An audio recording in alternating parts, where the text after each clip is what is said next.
अस्सलाम वालेकुम। बड़ी खबर ये है कि जेहलम के सरकारी अस्पताल में 2 चेहरों वाले बच्चे की पैदाइश हुई है। इस अजीबोगरीब बच्चे को देखकर नर्सिंग स्टाफ की चीखें निकल गयी। जी हाँ, ब्रेकिंग न्यूज से आगाह करते चले। DHQ अस्पताल जेहलम के गायनी वार्ड में 2 चेहरे वाले बच्चे की पैदाइश हुई है, जिसकी 4 आंखें, 2 मुंह और 2 नाक हैं। ड्यूटी डॉक्टर्स के मुताबिक बच्चे की पैदाइश नॉर्मल डिलीवरी से हुई है। बच्चे को इंतहाई निगहदाश्त वार्ड में रखा गया था। ताहम अस्पताल जराये का कहना है कि बच्चे को रावलपिंडी रेफर कर दिया गया है, जहां डॉक्टर्स बच्चे के ऑपरेशन करने या ना करने का बता सकते हैं। डॉक्टर्स ने बच्चे की सेहत तसल्ली बख्श करार देते हुए कहा कि ऐसे बच्चे की पैदाइश कुदरत का अमर है। जराये के मुताबिक बच्चे के वालिदैन का ताल्लुक नवाही इलाके नाड़ा से है। ताहम बच्चे की पैदाइश पर वालिदैन तशवीश में मुब्तला है और मीडिया से बात करने से उन्होंने माजरत कर ली है। डिस्ट्रिक्ट हेडक्वार्टर अस्पताल जेहलम के लेबर रूम में खातून के यहाँ अजीबुल खलकत बच्चे की पैदाइश पर नर्सिंग स्टाफ घबरा गया और स्टाफ चीखें मारकर लेबर रूम से बाहर निकल गया। डिस्ट्रिक्ट हेडक्वार्टर अस्पताल जेहलम के डॉक्टर नईम गफ्फार का कहना है कि बच्चे के 2 सर, 4 आंखें, 2 नाक और 2 मुंह हैं। डॉक्टर के मुताबिक जेहलम की नर्सरी वार्ड से बच्चे को होली फैमिली अस्पताल रावलपिंडी मुंतकिल कर दिया गया है। अगरचे बच्चे के वालिदैन मीडिया से बात नहीं करना चाहते थे और न ही वालिदैन और इंतजामिया इस बच्चे के बारे में मीडिया में कोई हाइप चाहते थे। ताहम जैसे ही इस बच्चे की पैदाइश की खबर मीडिया नुमाइंदगान को हुई, एक के बाद एक कॉपी पेस्ट खबरों का सिलसिला चल पड़ा और वो बच्चा के जिसकी पैदाइश पर वालिदैन तशवीश में मुब्तला है। 2 सर, 4 आंखों वाले इस बच्चे के वालिदैन जो कि मीडिया से बात नहीं करना चाहते और अपने बच्चे को मीडिया से दूर रखना चाहते हैं, उनका बच्चा मीडिया की हेडलाइंस में आ गया है। जबकि इस बच्चे की पैदाइश पर अजीबोगरीब तबसरे भी शुरू हो गए हैं। इस बच्चे की पैदाइश की खबर सुनकर कुछ ने इस्तग़फ़ार पढ़ी तो कुछ का कहना था कि ये क़यामत की निशानियां हैं। कुछ लोगों को ये जादू टूने, तावीज, धागे और आसेब का असर भी लगा और किसी ने इसे कोई बद्दुआ करार दिया। ताहम डॉक्टर्स के मुताबिक बच्चे की हालत तसल्ली बख्श है और वो नॉर्मल डिलीवरी से पैदा हुआ है। बच्चा बज़ाहिर सेहतमंद है, लेकिन उसकी अजीब साख्त की वजह से उसे इंतहाई निगहदाश्त वार्ड में रखा जा रहा है। इस बच्चे की पैदाइश के बाद एक और चीज जो देखने में आई वो ये कि हमारा मीडिया किसी भी तरह लोगों की प्राइवेसी को डिस्टर्ब करने से बाज नहीं रह सकता। वो मामलात के जहां खुद लोग कह रहे हो कि उन्हें मीडिया से बात नहीं करनी, उन मामलात को भी मीडिया पर हाईलाइट किया जाता है। यकीनन ये हमारी रिपोर्टिंग का एक घिनौना अमल है। लोगों के वो जाती मामलात के जिन्हें वो दूसरों के साथ डिस्कस करना नहीं चाहते, उन्हें भी आम अवाम में ज़ेरे बहस लाकर सिर्फ रेटिंग, लाइकिंग और रैंकिंग के चक्कर में लोगों को अजियत दी जाती है। अब सबकी नजरें होली फैमिली अस्पताल रावलपिंडी के डॉक्टर्स पर हैं। क्या आया इस बच्चे की सर्जरी करके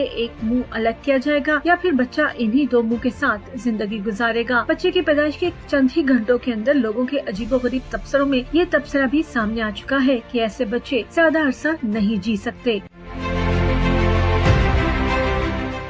उम्मीद है वीडियो पसंद आएगी और इन्फॉर्मेशन में भी इजाफा होगा। वीडियो पसंद आए तो लाइक और शेयर जरूर कीजिएगा। अपनी राय का इजहार जरूर कीजिए, क्योंकि आपकी राय बहुत अहम है। कमेंट बार में जाकर अपनी राय लिखिए और साथ पाकिस्तान जिंदाबाद, पाक फौज पाइंदाबाद जरूर लिखिएगा। Breaking news Facebook official page पर भी आप हमें ज्वाइन कर सकते हैं। मुझे यकीन है हम एक फैमिली की तरह ऐसे ही जुड़े रहेंगे। अपना ढेर सा ख्याल रखिएगा। मुझे दीजिए इजाजत। अल्लाह हाफिज।